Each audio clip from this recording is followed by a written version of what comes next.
दिल्ली की रानी। एक थी रानी। क्योंकि राजा की मौत एक हादसे में हो गई थी, रानी को ही राज्य संभालना पड़ रहा था।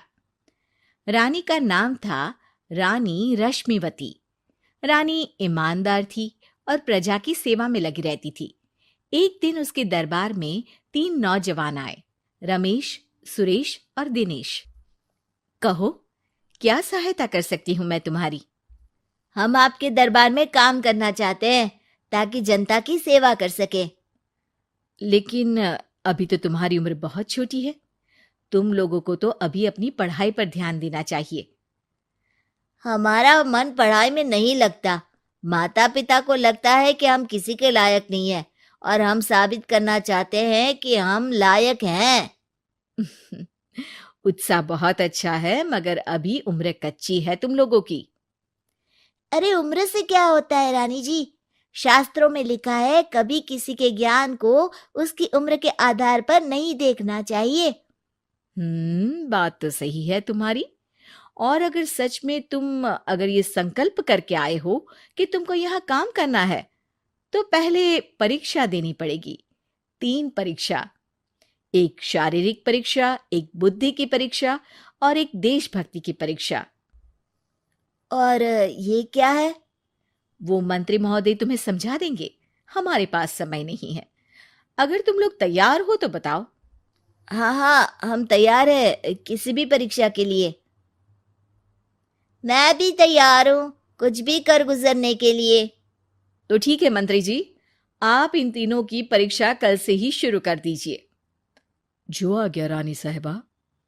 अगले दिन से ही तीनों की परीक्षा शुरू हो जाती है। पहले शारीरिक परीक्षा, यानी किस में कितना है दम, ये देखेंगे हम। क्योंकि शरीर में दम होगा तभी तो प्रजा की सेवा में दम लगा पाओगे। अ, हमें क्या करना होगा? वो पेड़ दिख रहा है, जो सबसे पहले चढ़ेगा उस पे दरबार में नौकरी पाने के अवसर उसी के बढ़ जाएंगे। मैं चढ़ता हूँ। अरे रुको रुको, गिनती गिनने दो। 1, 2, 3। 3 की गिनती के बाद रमेश और सुरेश भागकर पेड़ के पास गए, मगर दिनेश आराम से पेड़ के पास गया। जैसे ही रमेश और सुरेश आधे पेड़ तक चढ़ गए, दिनेश ने उन दोनों की टांग पकड़ के उन्हें नीचे गिरा दिया और खुद पेड़ पर चढ़ गया। दिनेश की जीत हुई। अरे लेकिन इसने बेईमानी की। बेईमानी नहीं की, बुद्धि लगाई। शरीर के दम के साथ दिमाग में भी दम होना चाहिए। क्यों मंत्री जी? हाँ हाँ, बात तो तुम्हारी सही है, लेकिन बात अगर बुद्धि की है तो बुद्धि की असली परीक्षा हम कल लेंगे। शाम को जाकर मंत्री रानी को सब बता देते हैं। यानी दिनेश उन सब में ज्यादा होशियार है। जी रानी साहिबा। अगले दिन तीनों की बौद्धिक परीक्षा का समय होता है। आज हमें क्या करना है मंत्री जी? थोड़ा सब्र करो, कल जल्दबाजी में ही हारे थे तुम। सही कह रहे हैं मंत्री जी। अरे तू क्यों ज्यादा बोल रहा है? तू भी तो हारा था ना कल। ए दिनेश, ज्यादा होशियार मत बन।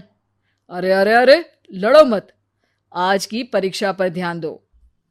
आज की बौद्धिक परीक्षा में ये कुछ बोरे हैं, कुछ में नमक है और कुछ में रुई। जिसको जो ले जाना है उठा लो। देखते हैं कि कौन जल्दी से कोई भी एक बोरा नदी के उस पार लेकर जाता है। समय शुरू होता है अब। तीनों बोरों की तरफ बढ़ते हैं। सुरेश, नमक की बोरी भारी है, ले जाने में मुश्किल होगी। हाँ हाँ, सही कह रहा है, रुई हल्की है, हम दोनों रुई लेकर चलते हैं। अरे भाई, मैं तो नमक लेकर जाऊंगा। रमेश और सुरेश ये सोचकर हंसते हैं कि आज तो दिनेश हार ही जाएगा। दौड़ शुरू होती है। 1, 2, 3। तीनों नदी की तरफ भागते हैं। रुई में वजन कम होने के कारण रमेश और सुरेश आगे निकल जाते हैं और दिनेश थोड़ा पीछे। पर जैसे ही वो सब नदी में जाते हैं, दिनेश की बोरी का नमक गलने लगता है और वजन कम हो जाता है, जबकि रमेश और सुरेश की रुई में पानी भर जाता है और बोरी का वजन बढ़ जाता है। अरे ये इतनी भारी क्यों हो गई रमेश?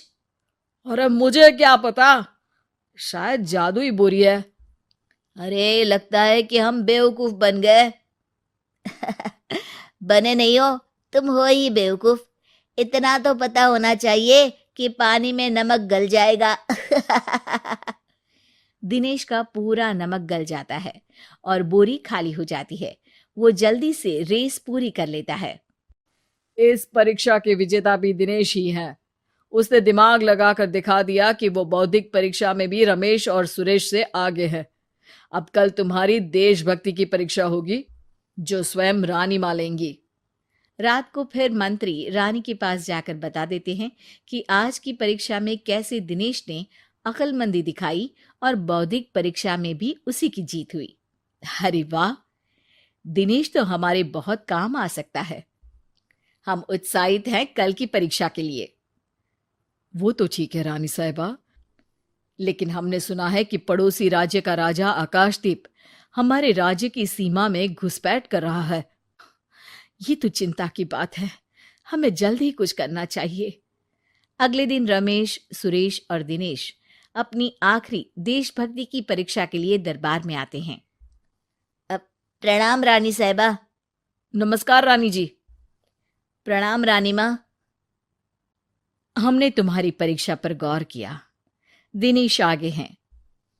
हम तुम तीनों में से किसी दो को ही दरबार में काम दे सकते हैं। किसी एक को आज जाना होगा। तो देशभक्ति की परीक्षा के लिए तैयार हो? पूरी तरह से। मैं तीनों से एक ही सवाल करूंगी। जिसका जवाब सबसे सही लगेगा उसे तो नौकरी मिल ही जाएगी। फिर दूसरे सबसे सही जवाब देने वाले को भी काम मिलेगा। आप लोगों का समय शुरू होता है अब। ज्यादा सोचने का समय नहीं होगा। जो मन में पहली बात आए उसका जवाब दे। तो सवाल यह है कि तुम इस मिट्टी के लिए क्या कर सकते हो?